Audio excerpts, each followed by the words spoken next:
నేడు తెలంగాణ రాష్ట్ర అవతరణ దినోత్సవం విద్యార్థులు, యువకులు, ఉద్యోగులు, మహిళలు, మేధావులు, కవులు, కళాకారులు, సకల జనులు ఉద్యమించి ప్రత్యేక రాష్ట్ర ఆకాంక్షను నెరవేర్చుకున్న రోజు. ఇది మనందరం గర్వించదగిన రోజు.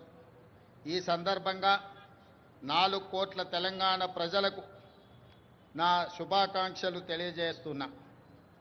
మిత్రులారా, ఈరోజు రాష్ట్ర ప్రజల కలలను నిజం చేసిన శ్రీమతి సోనియా గాంధీ గారికి కృతజ్ఞతలు తెలుపుకుంటూ తెలంగాణ అమరవీరులకు ఘన నివాళులు అర్పిస్తున్నాను. స్వేచ్ఛ, సామాజిక న్యాయము, సమాన అవకాశాల కోసం దశాబ్దాలుగా పోరాడి తెలంగాణ రాష్ట్రాన్ని సాధించుకున్నాం. రాష్ట్రం ఏర్పడి 10 ఏళ్లు గడిచినా ప్రజల ఆకాంక్షలు నెరవేరలేదు. అందుకే 10 ఏళ్ల ఆధిపత్యాన్ని తిరస్కరించి ప్రజలు ప్రజాప్రభుత్వాన్ని ఏర్పాటు చేసుకున్నారు. డిసెంబర్ 7, 2023న మేం బాధ్యతలు స్వీకరించిన క్షణం నుంచి ప్రజల ఆకాంక్షలను నెరవేర్చేందుకు నిరంతరం ప్రయత్నం మొదలుపెట్టాం. మేం బాధ్యతలు చేపట్టే నాటికి రాష్ట్ర ఆర్థిక వ్యవస్థ అస్తవ్యస్తమైనది. వ్యవస్థలన్నీ నిర్వీర్యమయ్యాయి. జరిగిన తప్పిదాలను సరిదిద్ది రాష్ట్రాన్ని గాడిన పెట్టాల్సిన బాధ్యత మాపై ఉంది. ఇది నల్లేరుపై నడక కాదని మాకు తెలుసు.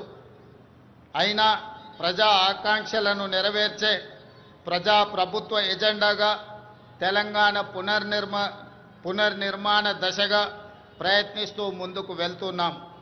మిత్రులారా, కట్టు బానిసత్వాన్ని, వెట్టి చాకిరిని తెలంగాణ సమాజం ఏమాత్రము సహించదు.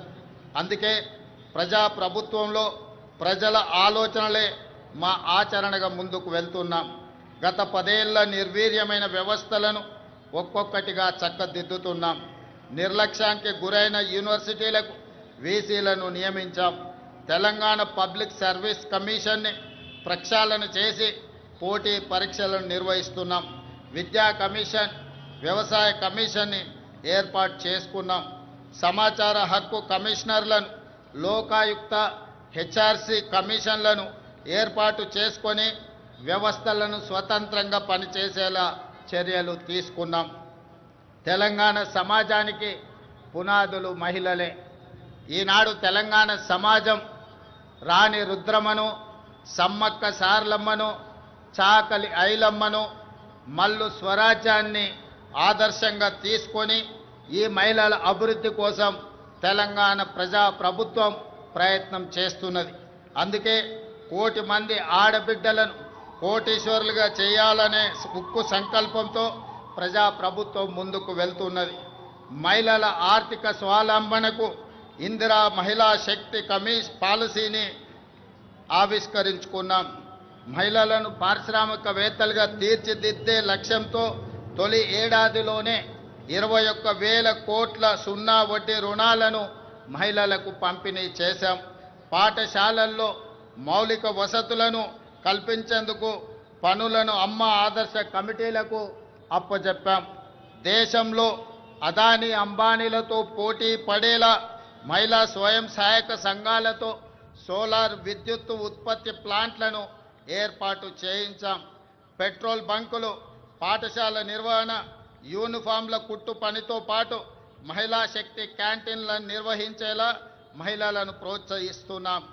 తాము తయారు చేసిన ఉత్పత్తులను విక్రయించేందుకు అంతర్జాతీయ మార్కెట్లో మహిళా సంఘాలు పోటీ పడేలా హైటెక్ సిటీ పక్కన శిల్పారామంలో 100 ఇందిరా మహిళా శక్తి స్టాళ్లను ఏర్పాటు చేసి వాళ్ళు ఉత్పత్తి చేసిన వస్తువులను ప్రపంచ దేశాలకు పరిచయం చేసే విధంగా ఈనాడు వేదికను పరిచయం చేశాం. ఇందిరా మహిళా శక్తి సంఘాలకు ఆర్టీసీ బస్సుల్లో మహిళలకు ఉచిత బస్సు ప్రయాణం సౌకర్యం కల్పించడమే కాదు, ఆ బస్సులకు వారిని యజమానులను చేశాం.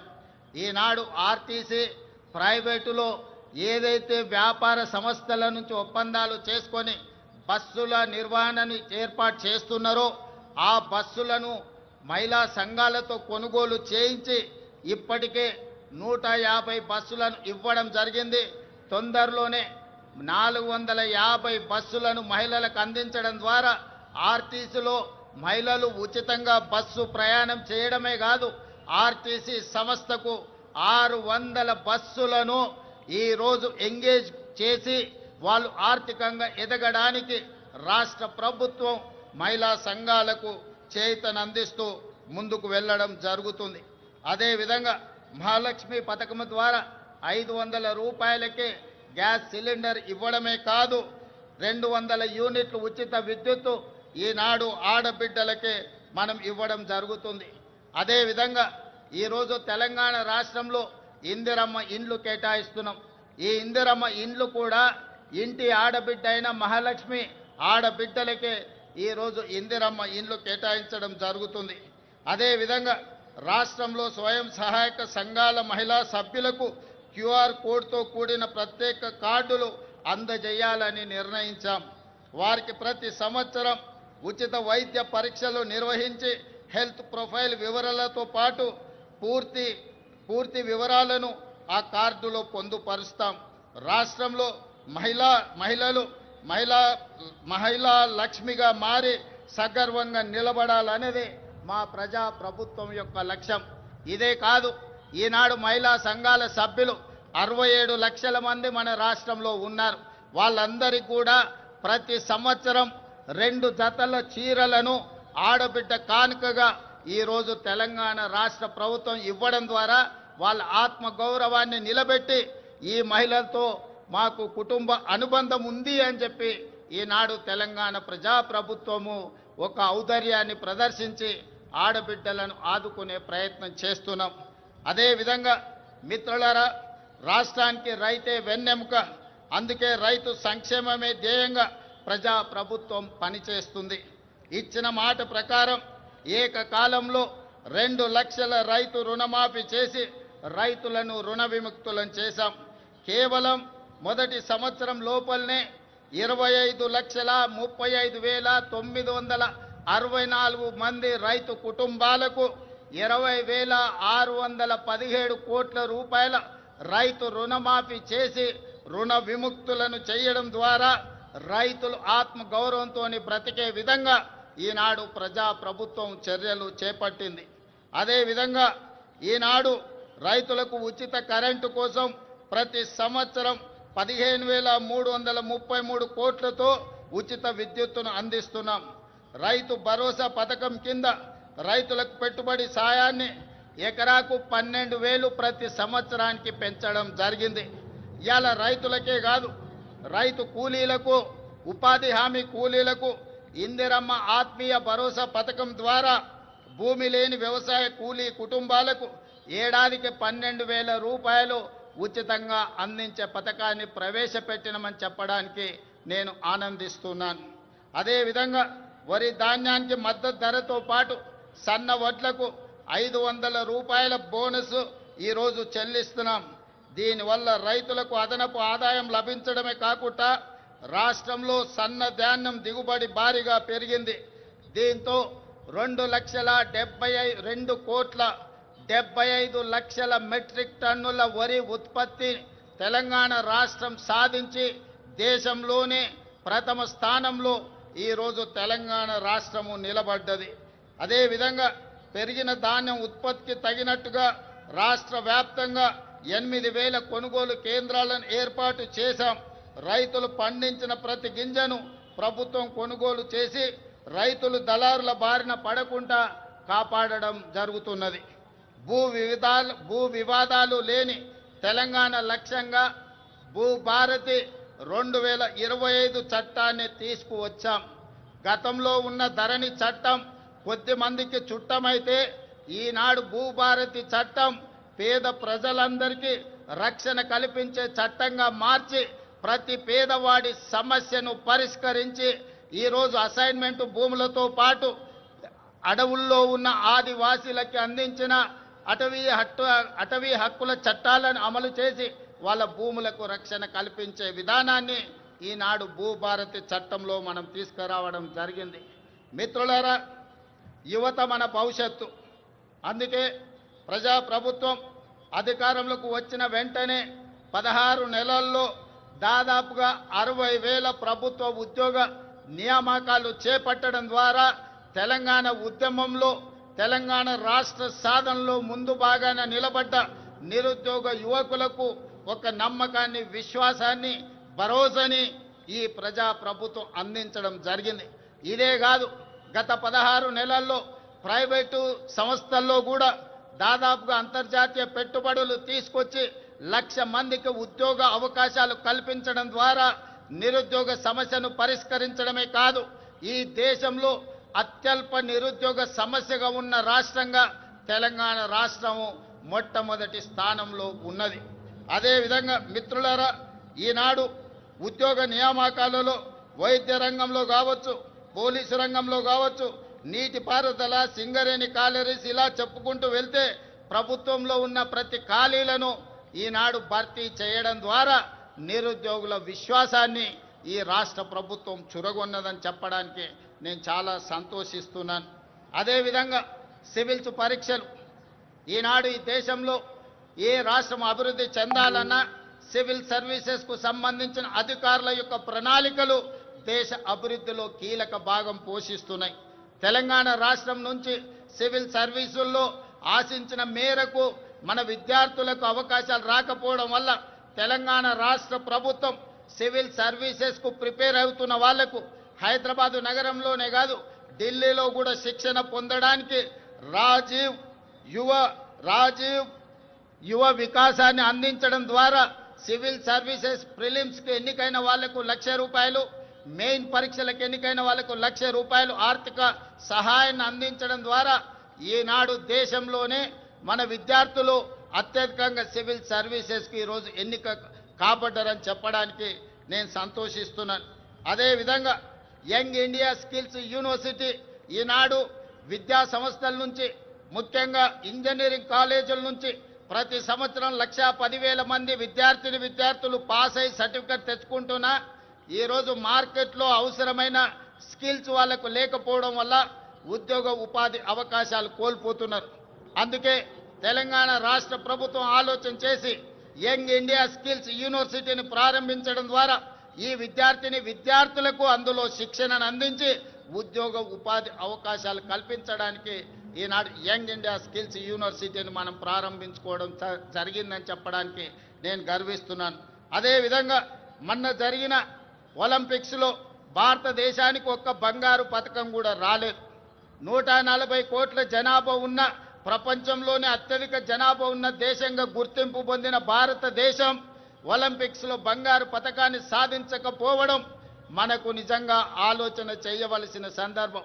అందుకే ఈనాడు యువకుల్లో క్రీడాకారులను వెలికి తీయాలి, మట్టిలో మాణిక్యాలను ఈ దేశానికి పరిచయం చేయాలన్న ఆలోచనతోని యంగ్ ఇండియా స్పోర్ట్స్ యూనివర్సిటీని, అదేవిధంగా స్పోర్ట్స్ అకాడమీని ప్రారంభించుకొని రాబోయే 2028 సంవత్సరంలో జరగబోయే ఒలింపిక్స్లో బంగారు పథకాన్ని దేశానికి తెలంగాణ రాష్ట్రం తరఫునే సాధించాలన్న లక్ష్యంతో ఈనాడు యంగ్ ఇండియా స్పోర్ట్స్ యూనివర్సిటీని, అదేవిధంగా అకాడమీని మనం ప్రారంభించుకున్నామని తెలియజేయడానికి నేను సంతోషిస్తున్నాను.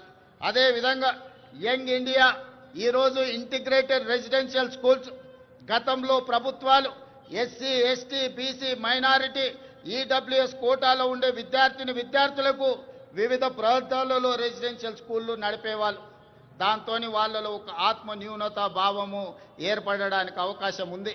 అందుకే ఈనాడు తెలంగాణ రాష్ట్ర ప్రభుత్వం ఆలోచన చేసి SC, ST, BC, minority, EWS విద్యార్థులందరినీ కూడా ఒకే దగ్గర కలిసిమెలిసి ఒక కుటుంబంలా చదువుకునే విధంగా ఈనాడు యంగ్ ఇండియా ఇంటిగ్రేటెడ్ రెసిడెన్షియల్ స్కూల్స్ని మనం ప్రారంభించుకున్నాం. ప్రతి నియోజకవర్గానికి ఒక యంగ్ ఇండియా ఇంటిగ్రేటెడ్ రెసిడెన్షియల్ స్కూల్ని 25 ఎకరాలలో దాదాపుగా 200 కోట్ల రూపాయలతో నిర్మించాలని 20,000 కోట్ల రూపాయలను ఈనాడు విద్య మీద, వాటికి అవసరమైన మౌలిక వసతులను ఏర్పాటు చేయడానికి ఖర్చు పెట్టాలని ఈ ప్రభుత్వం ముందుకొచ్చి ఈరోజు ఈ కార్యక్రమాలను చేపట్టింది. ఈనాడు విద్య మీద పెట్టే పెట్టుబడిని మేము ఖర్చుగా భావించడం లేదు, భవిష్యత్ తరాల పెట్టుబడి, ఈ దేశ నిర్మాణం, తరగతి గదుల్లోనే ఉన్నది. అందుకే విద్య మీద ఖర్చుగా భావించడం లేదు. మేము ఇది ఒక భవిష్యత్ పెట్టుబడిగా భావిస్తున్నాం. అందుకే ఈనాడు దేశం గర్వించే విధంగా యంగ్ ఇండియా ఇంటిగ్రేటెడ్ రెసిడెన్షియల్ స్కూళ్ళని ఈరోజు మనం ప్రారంభించుకున్నాం. దేశానికే ఆదర్శం. దీనికి ప్రధాన కారణం ఆనాడు పివి నరసింహారావు గారు సర్వేల్ రెసిడెన్షియల్ స్కూల్ మన నల్గొండ జిల్లాలో ప్రారంభిస్తే ఈనాడు దేశానికి ఎంతో మంది ఐఏఎస్ ఐపీఎస్లను అందించారు. మన తెలంగాణ రాష్ట్ర చీఫ్ సెక్రటరీ గారు ఆనాటి పివి నరసింహారావు గారు ప్రారంభించిన సర్వేల్ రెసిడెన్షియల్ స్కూల్ నుంచే అక్కడి విద్యార్థి. ఈనాడు Telangana public service commission chairperson కూడా ఆ సర్వేల్ స్కూల్ నుంచి వచ్చిన ఒక ఐఏఎస్ ఆఫీసర్.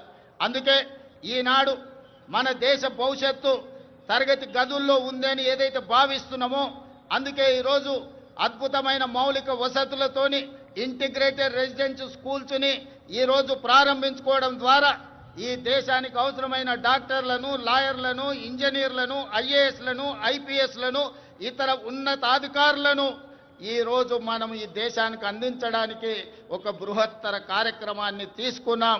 ఇది ఖచ్చితంగా భవిష్యత్తులో మంచి సత్ఫలితాలను ఇస్తుంది అని చెప్పి ఈరోజు నేను భావిస్తున్నాను. అదేవిధంగా ప్రజాప్రభుత్వం అధికారంలోకి రాగానే విద్యా వైద్య రంగాలను ప్రక్షాళనకు విప్లవాత్మక చర్యలు తీసుకున్నాం. అదేవిధంగా మిత్రులారా, ఈరోజు రెసిడెన్షియల్ స్కూళ్లలో చదువుకుంటున్న విద్యార్థులకు దాదాపుగా 10 సంవత్సరాల నుంచి డైట్ ఛార్జెస్ పెంచలేదు, 16 సంవత్సరాలు కాస్మెటిక్ ఛార్జెస్ పెంచలేదు.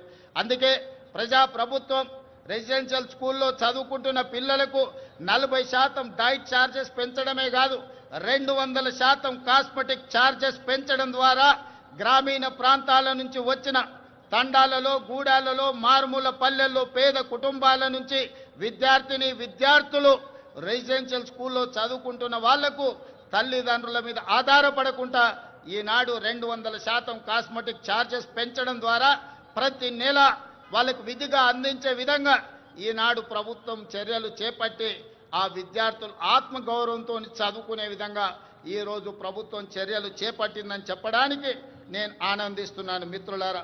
అదేవిధంగా రాష్ట్రంలోని ఆసుపత్రుల్లో మౌలిక సదుపాయాల అభివృద్ధి చర్యలు తీసుకుంటున్నాం. 100 ఏళ్లకు చరిత్ర కలిగిన ఉస్మానియా ఆసుపత్రికి పూర్వ వైభవం వచ్చే ప్రయత్నం చేస్తున్నాం. అందుకే 30 ఎకరాలలో గోషా మహల్లో 2700 కోట్ల రూపాయలతోని నూతన ఉస్మానియా ఆసుపత్రి భవనాన్ని నిర్మించడమే కాకుండా ఈనాడు సనత్ నగర్లో, అల్వార్లో, ఎల్బీ నగర్లో, అదేవిధంగా వరంగల్లో ఉన్న పనులు ప్రారంభమై ఆగిపోయిన పెద్ద ప్రభుత్వ ఆసుపత్రులను పూర్తి చేయడానికి ఈరోజు ప్రభుత్వం చర్యలకు ఉపక్రమించింది.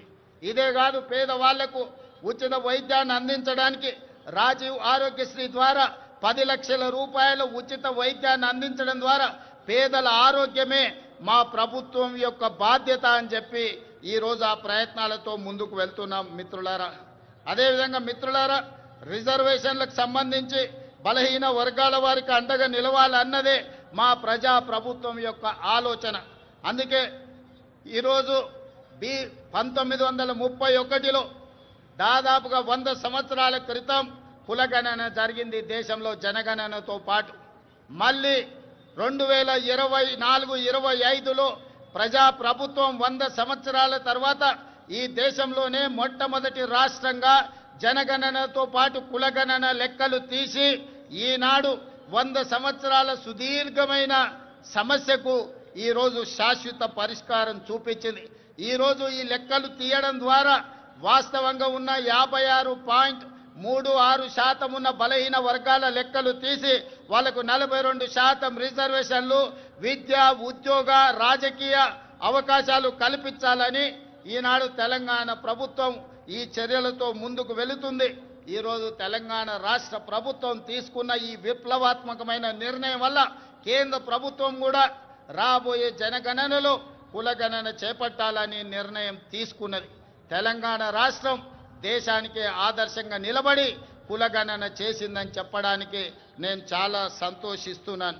అదేవిధంగా మీకందరికీ తెలుసు, ఎస్సీ కులాల ఉపకులాల వర్గీకరణ దాదాపుగా 40 సంవత్సరాల నుంచి ఎన్నో పోరాటాలు చేసి ఎంతో మంది అమరులై సుప్రీంకోర్టు జడ్జిమెంట్ తీసుకొస్తే ఎస్సీ కులాల వర్గీకరణ మొట్టమొదటి రాష్ట్రం తెలంగాణలోనే మా ఎస్సీలకు ఉన్న 15% రిజర్వేషన్ని గ్రూప్ 1కు 1%, గ్రూప్ 2కి 5%, గ్రూప్ 3కి 9% ఇవ్వడం ద్వారా ఎస్సీ కులాల వర్గీకరణ చేసి దేశంలోనే మొదటి రాష్ట్రంగా వర్గీకరణ చేసిన రాష్ట్రంగా మనం ముందు బాగానే నిలబడ్డాం. అంటే ఈనాడు తెలంగాణ ప్రజా ప్రభుత్వం బలహీన వర్గాలకు ఎస్సీలకు సంబంధించిన ఎంతో దీర్ఘకాలికంగా సమస్యలుగా ఉన్న వాటిని శాశ్వత పరిష్కారం చూపించడం ద్వారా ఇతర రాష్ట్రాలకు దేశానికి ఆదర్శంగా నిలబడ్డామని చెప్పడానికి నేను గర్వపడుతున్నాను. మిత్రులారా, అదేవిధంగా సంక్షేమ పథకాలను పటిష్టంగా అమలు చేసి పేదలకు ప్రజా ప్రభుత్వం అండగా నిలుస్తుంది. ఇల్లు లేని నిరుపేదల కోసం ఇందిరమ్మ ఇండ్ల పథకం ద్వారా ఇంటి నిర్మాణానికి 5 లక్షల ఆర్థిక సహాయం అందిస్తున్నాం. ఈ పథకం ద్వారా 4,50,000 ఇళ్లను ఈ సంవత్సరం పేదలకు అందించడం ద్వారా 22,500 కోట్ల రూపాయలు ఖర్చు పెట్టి పేదలను ఇంటి వాళ్ళను చేయడం ద్వారా ఆత్మగౌరవంతో బ్రతికే విధంగా ఈనాడు పేదలను ఆదుకోవడానికి మన ప్రభుత్వం ఇందిరమ్మ ఇండ్ల సంక్షేమ పథకాన్ని ముందుకు తీసుకువెళ్తున్నదని చెప్పి మీ అందరికీ చెప్పడానికి నేను సంతోషిస్తున్నాను. అదేవిధంగా ఇప్పటి వరకు 5,364 ఇందిరమ్మ లబ్ధిదారులకు 53,64,00,000 రూపాయలు నేరుగా లబ్ధిదారుల ఖాతాలోనే వేయడం జరిగింది. అదేవిధంగా మిత్రులారా, పేదల ఆకలి తీర్చడమే కాదు వారి ఆత్మగౌరవంతో జీవించేలా సన్న బియ్యం పథకాన్ని ప్రారంభించాం. సంక్షేమ పథకాల చరిత్రలో సన్న బియ్యం ఒక ట్రెండ్ సెట్టర్. తెలంగాణలో 3 కోట్ల మంది సన్న బియ్యం పథకం ద్వారా లబ్ధి పొందుతున్నారు. ఖమ్మం జిల్లా సారపాకలో స్వయంగా నేనే సన్న బియ్యం లబ్ధిదారుల ఇంటికి వెళ్ళి ఆ గిరిజన కుటుంబంతో కలిసి సహపంక్తి భోజనం చేసినప్పుడు ఆ కుటుంబ సభ్యుల కళ్ళల్లో చూసిన ఆనందం జీవితకాలం నాకు గుర్తుండిపోతుంది. ఎందుకంటే ఒకనాడు రేషన్ షాపుల్లో ఇచ్చే దొడ్డు బియ్యం మిల్లర్ల మాఫియా లేకపోతే దళారుల మాఫియా చేతుల్లో ఆనాడు వాళ్ళ చేతుల్లో ఉండే. ఈనాడు సన్న బియ్యం ఇవ్వడం ద్వారా 3,10,00,000 మంది తెలంగాణ ప్రజలకు ప్రయోజనం చేరడమే కాకుండా ప్రతి ఒక్కరు ఆ సన్న బియ్యం తెచ్చుకొని ఈరోజు వండుకొని తింటున్నారు. నిజంగా ఇది ఒక గొప్ప విప్లవాత్మకమైన మార్పు. దీనికి ప్రజా ప్రభుత్వం పునాది వేసిందని తెలియజేయడానికి నేను సంతోషపడుతున్నాను మిత్రులారా. అదేవిధంగా పెట్టుబడులు మిత్రులారా, తెలంగాణ రాష్ట్రం సంక్షేమమే కాదు అభివృద్ధిలో కూడా దేశానికి ఆదర్శంగా నిలబడాలని స్టేట్ ఓన్డ్ ట్యాక్స్లో దేశంలోనే మొదటి స్థానంలో ఉన్నాం. అదేవిధంగా స్వదేశీ విదేశీ పెట్టుబడులను ఆకర్షించడంలో తెలంగాణ రాష్ట్రం ఈ దేశంలోనే మొదటి స్థానంలో ఉంది. దాదాపుగా ఈ 18 నెలల్లో 3 లక్షల కోట్ల రూపాయల పెట్టుబడులను ఆకర్షించడమే కాదు అమెరికా, జపాన్, సింగపూర్ అదేవిధంగా దావోస్ లాంటి నగరాల్లో పర్యటించి ఈ దేశానికి ఈరోజు పెట్టుబడులను సాధించినాం.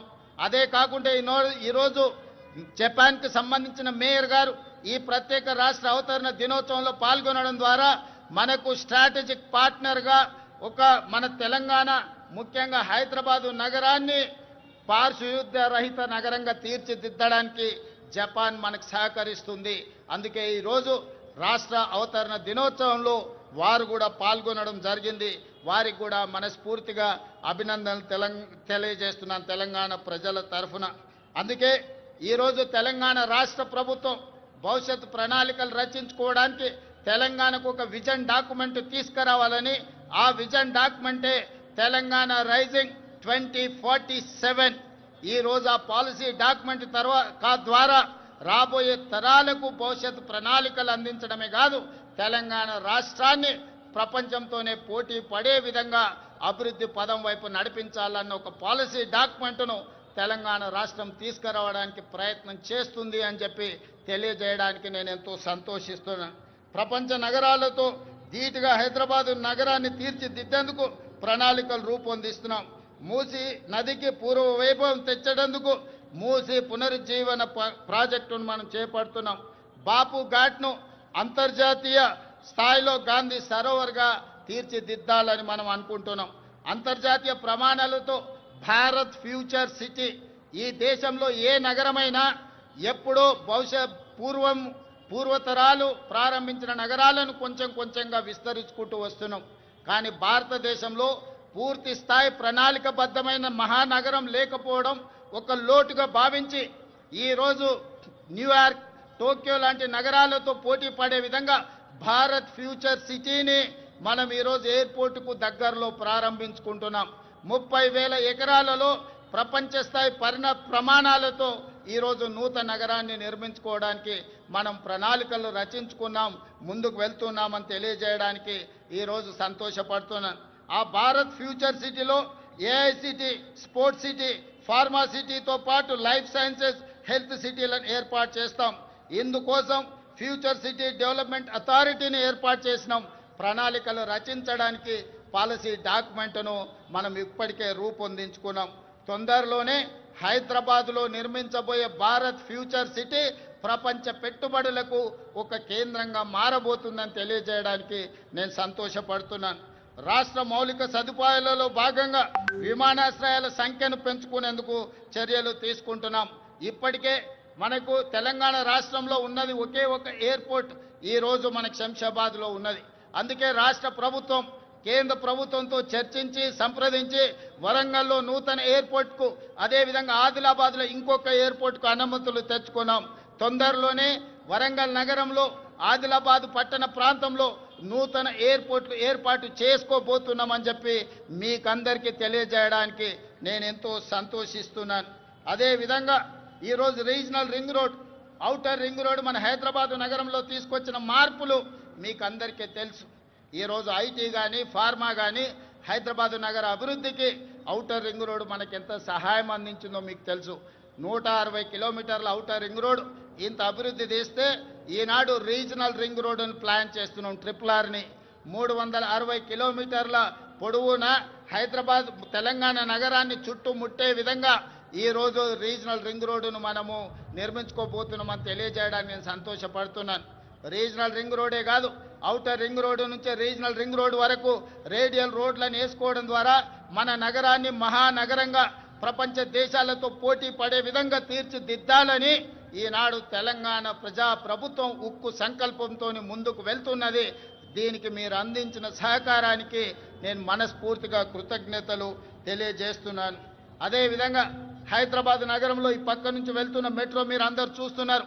ఆనాడు కీర్తిశేషులు జైపాల్ రెడ్డి గారు పట్టణాభివృద్ధి శాఖ మంత్రిగా ఉన్నప్పుడు డాక్టర్ వైఎస్ రాజశేఖర రెడ్డి గారు ముఖ్యమంత్రిగా ఈ మెట్రోను మన హైదరాబాద్ నగరానికి పరిచయం చేశారు. ఆనాడు దేశంలోనే 2వ స్థానంలో ఉండే ఈ 12-13 ఏళ్ళు మెట్రో విస్తరించకపోవడం వల్ల 9వ స్థానానికి హైదరాబాద్ నగరం పడిపోయింది. అందుకే ముఖ్యమంత్రిగా బాధ్యతలు చేపట్టిన వెంబడే విస్తరిస్తున్న నగరానికి మెట్రోని విస్తరించాలి, పేదలకు అందుబాటులోకి తీసుకురావాలని ఈరోజు మెట్రోని పూర్తి స్థాయిలో విస్తరించడం ద్వారా ప్రతి ఒక్కరికి మెట్రోని అందుబాటులోకి తీసుకురావాలనే ప్రయత్నం చేస్తున్నాం. తొందరలోనే మెట్రో విస్తరణ పనులను కూడా ప్రారంభించుకోబోతున్నామని మీకు అందరికీ చాలా సంతోషంతో తెలియజేస్తున్నాను మిత్రులారా. అదేవిధంగా శాంతి భద్రతలు ఎక్కడైనా ప్రపంచంలో పెట్టుబడులు రావాలంటే దేశంలో శాంతి భద్రతలు ఉండాలి.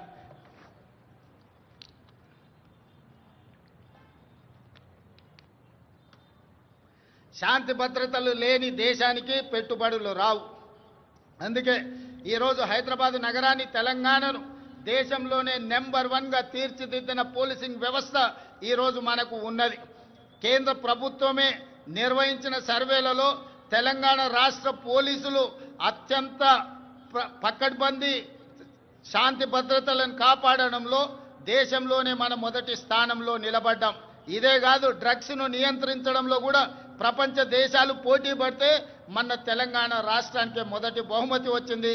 మన అధికారులు దుబాయ్లో ఆ మొదటి స్థానాన్ని, గుర్తింపును, గౌరవాన్ని స్వీకరించడం జరిగింది. అందుకే ఈనాడు మిత్రులారా, తెలంగాణ రాష్ట్రంలో శాంతి భద్రతలను కాపాడడంలో దేశంలోనే మొదటి స్థానంలో ఉండడమే కాదు, ఈరోజు డ్రగ్స్, గంజాయి యువతను నిర్వీర్యం చేస్తుంది. పాఠశాల స్థాయిలోనే ఈ సమస్యను మనం కళ్ళతో చూస్తున్నాం. అందుకే ఈరోజు డ్రగ్స్, గంజాయిని నియంత్రించడమే కాదు, ఉక్కు పాదంతో అణిచివేయాలన్న ఆలోచనతోని పోలీస్ వ్యవస్థను పూర్తిగా ప్రక్షాళన చేసి సంపూర్ణమైన అధికారులని వాళ్ళకు అధికారాన్ని అందించి తెలంగాణ రాష్ట్రంలో గంజాయి అమ్మే వాళ్ళు కానీ డ్రగ్స్ వినియోగించే వాళ్ళు కానీ కాలు పెట్టాలంటే వెన్నులో చలి జ్వరం వచ్చే విధంగా ఈనాడు మన పోలీసులు పనిచేస్తున్నారు. ఇదే కాదు, సైబర్ క్రైమ్ మీకు తెలుసు. ప్రతిరోజు సైబర్ క్రైమ్ ద్వారా మోసపోయిన వాళ్ళని ఎంతో మందిని టీవీలో పేపర్లలో చూస్తున్నాం. ఈరోజు సైబర్ క్రైమ్లో నష్టపోయిన వాళ్లను కోట్లాది రూపాయలను రికవరీ చేయడమే కాకుండా దేశంలో అత్యంత పకడ్బందీ సైబర్ క్రైమ్ను నియంత్రించే వ్యవస్థ ఈనాడు తెలంగాణ రాష్ట్ర పోలీసులు నిర్వహిస్తున్నందుకు వాళ్ళని అభినందించడమే కాదు, ఇంత గొప్పగా మనం శాంతి భద్రతలను కాపాడుతున్నామని తెలియజేయడానికి నేను గర్వపడుతున్నాను, నేను ఆనందిస్తున్నాను మిత్రులారా. అదేవిధంగా మిత్రులారా, తెలంగాణ రాష్ట్ర ప్రభుత్వంలో ఈ మధ్య కాలంలోనే భారత్ సమ్మిట్ను మనం నిర్వహించుకోవడం జరిగింది. భారత్ సమ్మిట్ ద్వారా దాదాపుగా 100 దేశాలకు సంబంధించిన ప్రతినిధులు హైదరాబాదు నగరానికి వచ్చి తెలంగాణ రాష్ట్రంలో పెట్టుబడులకు అనువైన అంశాలను, పరిపాలనలో సరళీకృతమైన విధానాలను, అదేవిధంగా ఇక్కడ ఉన్న శాంతి భద్రతలను, ప్రభుత్వం ఇస్తున్న అనుమతులతో పాటు ఇక్కడ ప్రజల యొక్క హక్కులను కాపాడడానికి ప్రజాస్వామిక వ్యవస్థలను బలోపేతం చేసి ప్రపంచానికే ఆదర్శంగా నిలబడి డాక్టర్ బాబాసాహెబ్ అంబేద్కర్ గారు అందించిన రాజ్యాంగాన్ని తూచా తప్పకుండా అమలు చేస్తున్న తెలంగాణ ప్రభుత్వం గురించి భారత్ సమ్మిట్లో 100 పైగా దేశాలు పాల్గొని 3 రోజులు తెలంగాణ రాష్ట్ర ప్రభుత్వం తీసుకుంటున్న చర్యలను నిశితంగా గమనించి వాళ్ళు అభినందించడమే కాదు, 100 దేశాలలో ఈరోజు తెలంగాణ రాష్ట్రం గురించి, హైదరాబాదు నగరం గురించి వాళ్ళు ప్రచారం కల్పిస్తున్నారని చెప్పడానికి నేను సంతోషపడుతున్నాను. అదేవిధంగా ఈరోజు మీకు తెలుసు, ప్రపంచ సుందరి పోటీలు అందాల పోటీలు కాదు, ఇది తెలివికి పరిజ్ఞానికి ప్రపంచానికి పరిచయం చేయడమే కాదు, ఈరోజు తెలంగాణ రాష్ట్రంలో గొప్ప సంపద ఉన్నది.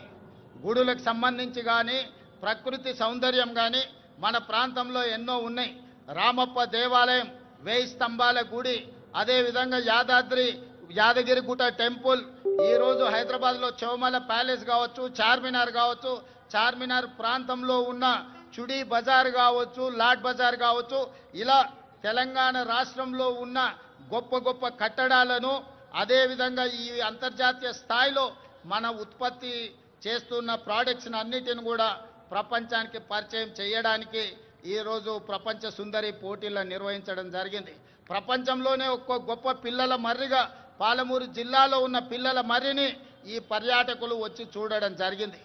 ఈరోజు 108 దేశాలకు సంబంధించిన ప్రతినిధులు ఈ ప్రపంచ సుందరి పోటీలలో పాల్గొనడం జరిగింది. 25 రోజులు ఇక్కడ అన్ని రకాలుగా రక్షణ కల్పించి అన్ని ఏర్పాట్లను మన టూరిజం డిపార్ట్మెంట్ చేయడం ద్వారా ఈరోజు ప్రపంచానికే హైదరాబాదు నగరం, తెలంగాణ రాష్ట్రం పెట్టుబడులకు అనువైన కేంద్రంగా ప్రభుత్వం ఇతర దేశాల నుంచి వచ్చిన పర్యాటకులకు రక్షణ కల్పిస్తుంది. వాళ్ళందరూ కూడా ఈ రాష్ట్రంలో పర్యటించవచ్చు. ఈ రాష్ట్రంలో పర్యాటకులు చూడడానికి అద్భుతమైన కట్టడాలతో పాటు ప్రకృతి సౌందర్యం ఉంది అని ఈరోజు ప్రపంచానికి చాటి చెప్పడం జరిగింది. టూరిజం డిపార్ట్మెంట్ కూడా ఒక గొప్ప కార్యక్రమాన్ని తీసుకొని అద్భుతంగా నిర్వహించిందని మీ అందరికీ తెలియజేయడానికి నేను సంతోషపడుతున్నాను. అదేవిధంగా మిత్రులారా, 2047 నాటికి భారతదేశానికి స్వతంత్రం వచ్చి 100 సంవత్సరాలు పూర్తి చేసుకోబోతుంది. 1947 15 ఆగస్టు నాడు స్వతంత్రం వస్తే 15 ఆగస్టు 2047 నాటికి 100 సంవత్సరాలు మనము ఈ స్వేచ్ఛను ఈరోజు మనం అనుభవిస్తున్న స్వతంత్రాన్ని పూర్తి చేసుకోబోతున్నాం. కాబట్టి 100 సంవత్సరాల స్వతంత్రాన్ని నిర్వహించుకోబోతున్న మనము ఒక గొప్ప లక్ష్యంతో తెలంగాణ రాష్ట్రాన్ని అభివృద్ధి పదం వైపు నడిపించాలని ఈనాడు ప్రజాప్రభుత్వం నిర్ణయం తీసుకున్నది. దాంట్లో భాగంగానే తెలంగాణ రైజింగ్ 2047 అనే ఒక పాలసీ డాక్యుమెంట్ను, ఒక విజన్ డాక్యుమెంట్ను తీసుకురావడం ద్వారా ప్రపంచంతో పోటీ పడాలి అని ఈరోజు మనం నిర్ణయించుకున్నాం. అందుకే 2047 నాటికి భారతదేశం $30 ట్రిలియన్ ఎకానమీకి చేరాలని ప్రయత్నం చేస్తున్నది, లక్ష్యం పెట్టుకొని పని చేస్తున్నది. మరి భారతదేశం ప్రభుత్వం $30 ట్రిలియన్ ఎకానమీని ఈరోజు దృష్టిలో పెట్టుకొని ప్రణాళికలు చేసుకుంటే తెలంగాణ రాష్ట్ర ప్రభుత్వం అందులో భాగస్వామి కావాలి, అగ్రభాగాన నిలబడాలి అని తెలంగాణ రైజింగ్ 2047 పాలసీ డాక్యుమెంట్ తీసుకొచ్చినాం.